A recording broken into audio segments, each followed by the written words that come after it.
The best analogy to people playing the role of a flipper is a blade of grass. A little bit of wind here, they move to one side. A little bit of wind from there, it moves to the other side. A little bit of wind from here, it moves to the third side. Essentially, it doesn't have any weight of itself. Similarly, a flipper in a GD is the one who doesn't have a stand. Although it is okay in a GD to change your stance, okay, it's not taken very nicely if you keep changing your stance throughout the GD.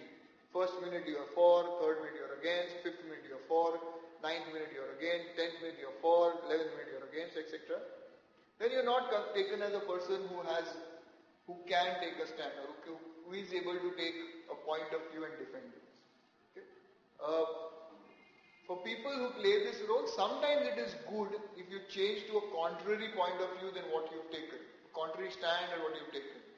If you realize that some other people in the group, some other participants in the group have presented a very convincing argument, bridge that gap and say that having listened to the other members of the group, I now think or I now feel the other point of view has also a lot of merits, and let's look at that.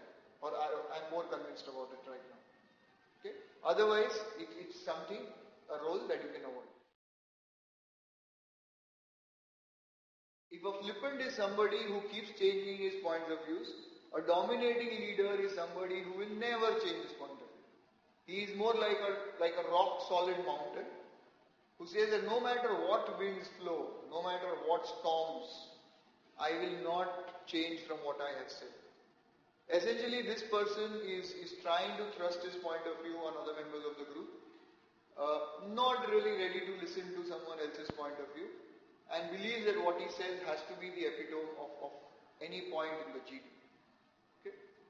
Usually we find that students in a GD who come across as dominating leaders also tend to have a loud voice. So they cannot be really ignored by the rest of the group members. For a person who comes across as a dominating leader, the learning for him or her is try to tone down, try to give other people some points to speak, and you'll come across as somebody who's facilitating the discussion.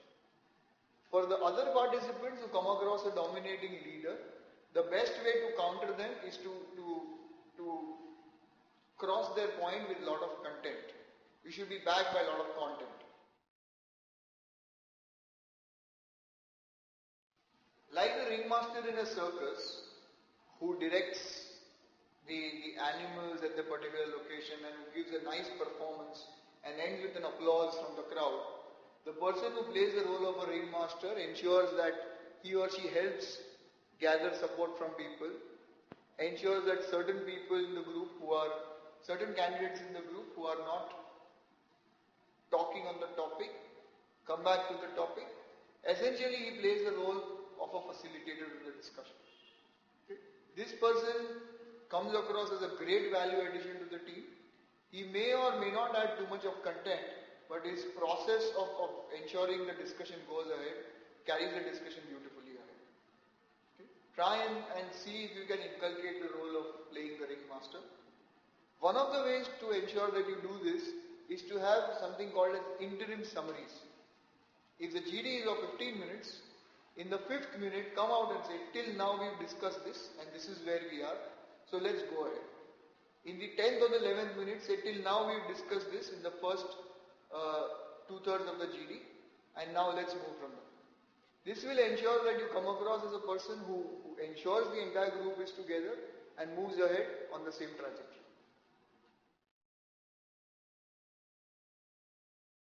Some people who are loaded with a lot of content pick up the role of a statistician. They are loaded with so much of data, so much of statistics that they dish it out very comfortably and conveniently. It's a very, very strong position to come from because people will know that the rest of the group members will have no choice but to give you a chance to speak. Having said that, try and see if you can build up on points and move ahead rather than just rattling statistics all around. Okay? So at a fundamental level, it is good to have a lot of data, but on a process level in the GD, it helps to build up analytically on your statistics, on somebody else's statistics, whoever is spoken. On the other end, there are some people who believe that they know a lot of things or who may just throw out numbers for the sake of saying it. Okay? It is it is avoidable because the panelists will immediately catch the lack of authenticity in the points that you're making. And try and refrain from throwing generalist statistics which nobody can verify nor anybody has ever ascertained. For example, 60% of Indians believe that God exists. Now, unless a complete survey by a credible body is done, it is difficult to ascertain. 97% of the country feels that Obama is a good president for India. Now, the panelists may respect your feelings, but statistics need to have something which is more hardcore than feelings. So try and see if you dish out statistics, it is meaningful, it is backed by something, and you have the sources ready if somebody asks you to quote. If you're not sure, bridge it with the sentence saying, I'm not sure, but I have heard that this is what it is. Now that we've looked at all the roles, different roles that different people play in the GD, and there may be some other roles that people play that you may come across, there is nothing really right or wrong about any role. It's just that certain roles make you an effective GD participant, certain roles make you an ineffective GD participant, and no person at all points of time can be effective playing just one role. Okay? To be effective in a GD, it is good to play different roles, different times according to the situation given. That is a mark of a true manager and a leader in the making. Where if there is a lot of loud discussion throughout the GD, you play the role of a facilitator and say, okay, please calm down, let's come back to the topic.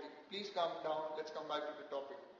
If you realize the entire GD is very, very thanda, it's very, very dry, nobody is really speaking up, you need to play the role of a cheerleader. Somebody who says, okay, let's look at this point from X point of view, let's look at this GD from Y point of view and Z point of view, and perk up the team members to participate in the GD. Sometimes you realize a lot of people are speaking at the same time. That time you need to play the role of an observer and later a still water who contributes when the time comes. Okay? If nobody is really agreeing with your point of view or leaving it aside, you need to pick up the role of the salesman and try to back it up with something else and sell your point of view so that other members of the group pick it up and go ahead. All in all, the conclusion with different roles in the GD is playing different roles at different points of time and having the mobility to play different roles in the same GD will keep you in good stead to be effective and to make an impression on the panelists.